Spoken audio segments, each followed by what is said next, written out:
ये लोग निकल गए और अब हम सबको भुगतना पड़ रहा है। जो हमारी जो प्रगति का रथ मेरे बड़े भाई जयराम ठाकुर जी ने जो चलाया, उसको कैसी क्या स्पीड से चला हुआ था। कितने प्रोजेक्ट इनके, 1000 से ज्यादा दफ्तर, 1000 से ज्यादा जैसे जो स्कूल्स होते हैं, छोटे हॉस्पिटल्स होते हैं, ऐसे कई कार्यालय जिनमें लोगों को हर दिन की सुविधाएं जिनमें दी जाती है वो बंद करा दिए। अगर उनको जनता की फिक्र होती तो वो बंद क्यों कराते? आप खुद सोचिए।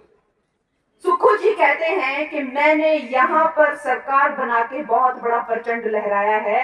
ऐसा प्रचंड पूरे देश में किसने नहीं लहराया, क्योंकि यहाँ पे 98% जो है वो हिंदू हैं और मैंने यहाँ पे हिंदुओं की जो है सरकार को, सनातन की सरकार को हरा के मैंने यहाँ पे अपना झंडा गाड़ा है। तो मेरी जीत ये किसी और ही टाइप की जीत है। ये इस अहंकार में चकनाचूर, इस घमंड में चकनाचूर होकर उन्होंने, जयराम ठाकुर जी ने जो शिव धाम का एक 150 करोड़ का प्रोजेक्ट था, जो मोदी जी के दिल का भी बहुत करीब था, क्योंकि हमारी जो मंडी है वो भोले शंकर की शिवरात्रि के लिए, बाबा भोले शंकर की शिवरात्रि के लिए जानी जाती है, और उनके शिव धाम को भी विराम लगा दिया। ऐसी हिंदू विरोधी मानसिकता, ये जो दुष्ट राजनीति करने वाली ये जो कांग्रेस है, दोस्तों, हमें इसे एक रोग की तरह, जैसे हम अपने शरीर से किसी रोग को कैसे स्वस्थ होकर बाहर फेंक देते हैं,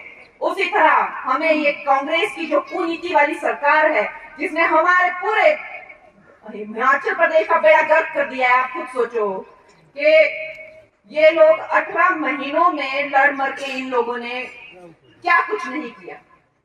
क्या ये लोग, आप लोगों को ये कैसे संभालेंगे जब ये खुद ही नहीं संभल पा रहे हैं? सत्ता ही इनसे संभल नहीं रही है, तो आप लोगों का ये क्या कल्याण करेंगे? इतनी त्रासदी यहाँ पे आई, हमें कुछ नहीं मिला, हमें कुछ नहीं, केंद्र हमें कुछ नहीं दे रहा। जयराम जी को हमेशा मीडिया में आकर सफाई देनी पड़ती है कि इनको अभी इतने 1000 करोड़ दिए, 1800 करोड़ रुपए इनको दिए, कहां गए वो पैसे? ये हमेशा आकर बताते हैं, इनको बताना पड़ता है।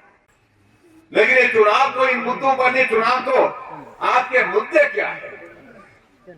कहा कि जब हिमाचल प्रदेश में त्रासदी आई, उस त्रासदी के दौरान कांग्रेस जी कहां थी?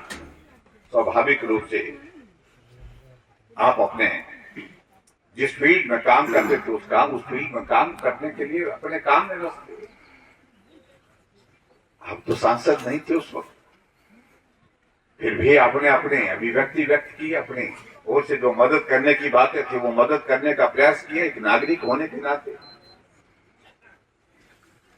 लेकिन मैं कांग्रेस के नेताओं को इस बात के लिए पूछना चाहता हूं, त्रासदी का वो दौर आया, दिल्ली नरेंद्र मोदी जी देश के प्रधानमंत्री हिमाचल की मदद के लिए खड़े हुए, हमारे गृह मंत्री मदद के लिए खड़े हुए, हमारी पार्टी के राष्ट्रीय जगत प्रकाश नड्डा जी मदद के लिए खड़े हुए।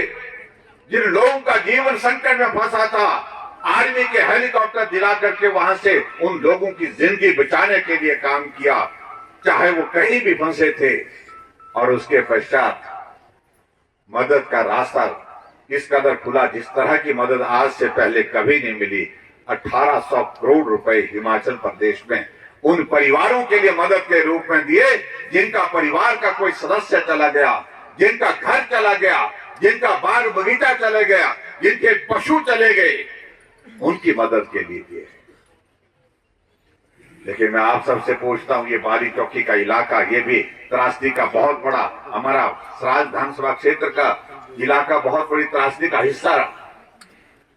क्या उन आदमी तक वो पैसा मिल पाया है? क्या जोरे बोला थे? नहीं मिला तो गया कहां? यहां तो हमारे पास ऐसे उदाहरण देखने को मिल रहे हैं, घर सलामत है लेकिन खाते में पैसे आ गए। इसलिए आगे कांग्रेस के नेता हैं, कांग्रेस पार्टी से ताल्लुक रखते हैं, इसलिए उनको उनकी मदद करने।